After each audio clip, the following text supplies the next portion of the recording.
Chers frères et sœurs, le verset qui va être le noyau de notre message pour ce dimanche se trouve dans 2 Timothée, chapitre 3, verset 16. Je vais le lire au nom de Jésus.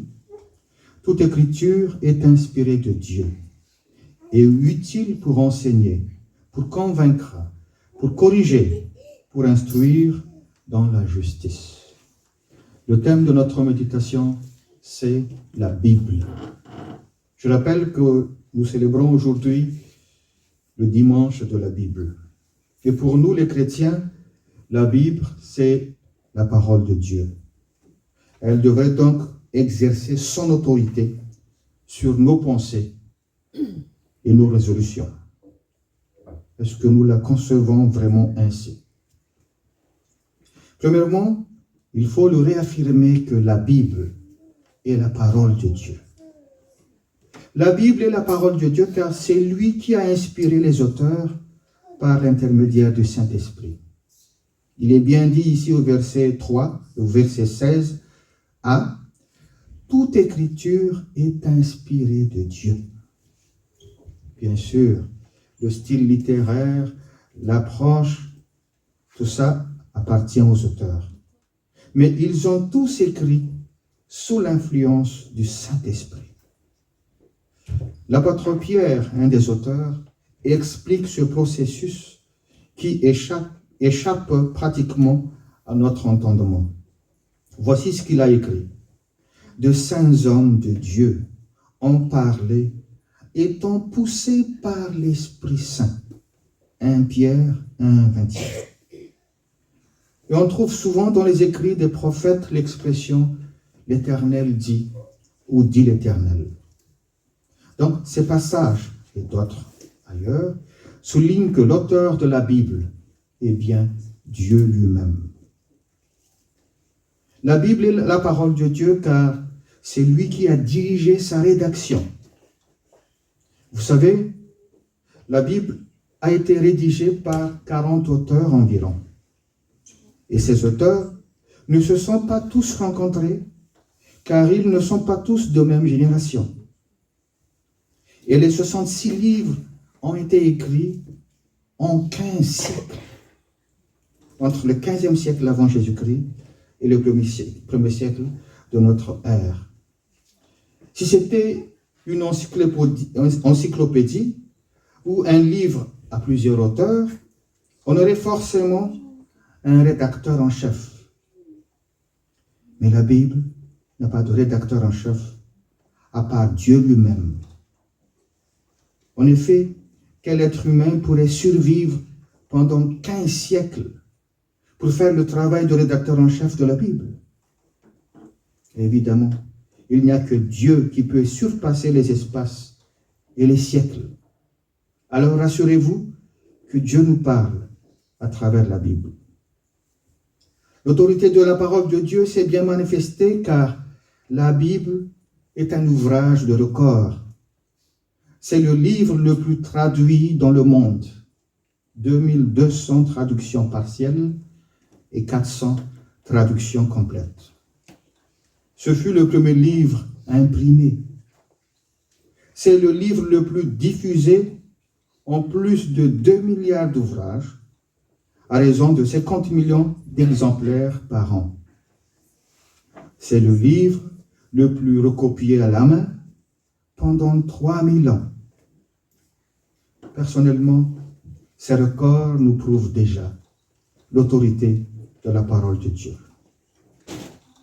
La Bible est la parole de Dieu car elle nous fait découvrir Jésus-Christ. Sachez que tous les livres de la Bible désignent directement ou indirectement Jésus-Christ comme le Messie, dans l'Ancien Testament comme dans le Nouveau. Jésus-Christ, c'est la parole faite chair, venue pour racheter nos péchés sur la croix, afin que nous recevions le pardon de Dieu. La Bible nous fait savoir qu'il a donné sa vie en rançon pour que nous soyons sauvés. Alors, enrichissez vos relations avec le Seigneur en vous nourrissant de la parole de Dieu. Deuxièmement et dernièrement, la Bible est utile pour la vie chrétienne. La Bible est utile pour la vie chrétienne. Il est dit au verset 16, « Toute écriture est utile pour enseigner, pour convaincre, pour corriger, pour instruire dans la justice. » Bien sûr, la vie chrétienne a besoin d'enseignement, de conviction, de correction et des instructions de la parole de Dieu. Et la Bible est le livre par excellence pour nous répondre à tous ces besoins.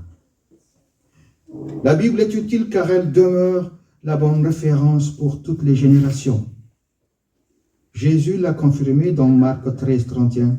« Le ciel et la terre passeront, mais mes paroles ne passeront point. » Les auteurs passeront, les prophètes passeront, les théologiens passeront, les pasteurs passeront, même vos parents passeront. Mais la parole de Dieu restera à travers les siècles. La Bible demeurera toujours la bonne référence pour l'humanité. Même pour bien gérer la vie en société, la Bible reste toujours la bonne référence. En effet, tout code pénal dans le monde entier s'est inspiré du commandement de Dieu. Toute bonne éthique dans toutes les civilisations fait généralement référence à la Bible. Alors, soyez toujours attentifs à l'enseignement de la parole de Dieu. La Bible nous est utile car elle touche toutes les catégories sociales. On y parle de peuples et de rois, de fonctionnaires et de paysans.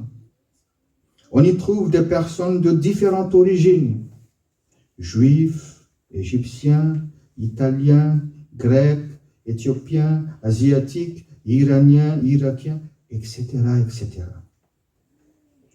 Déjà, les auteurs des livres de la Bible proviennent de toute une catégorie sociale et de fonction. Parmi eux, nous avons Moïse, élevé à la cour du Pharaon, l'homme politique, le législateur, Josué, le général d'armée, David, à la fois berger, auteur-compositeur, musicien, poète, combattant, mais un roi aussi. Amos, le berger. Néhémie, les chansons du roi de Perse. Daniel, l'homme d'État à la cour de Babylone et prophète, bien sûr. Pierre, le pêcheur devenu prêtre à Jérusalem. Luc, le médecin, le seul païen car il vient de Syrie. Matthieu, le percepteur d'impôts, un haut fonctionnaire. Et Paul, l'ancien pharisien, le docteur de la loi, devenu apôtre. Vous voyez, Dieu est capable d'inspirer. Dieu est capable de toucher différentes catégories de personnes.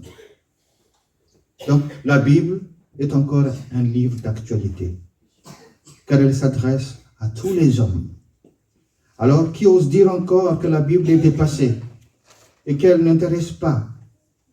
C'est l'endurcissement de nos cœurs qui nous cache l'autorité de la parole de Dieu. Et si c'est encore le cas, repentez-vous. La Bible nous est utile si nous acceptons aussi la direction du Saint-Esprit, puisque les auteurs des livres ont été inspirés, influencés par l'Esprit de Dieu. Alors nous aussi, nous avons besoin du Saint-Esprit avant de lire ou avant d'écouter la parole de Dieu. Car c'est à travers le Saint-Esprit que Dieu nous aide à bien comprendre le message. Il nous faut l'Esprit de Dieu pour bien interpréter les Saintes Écritures.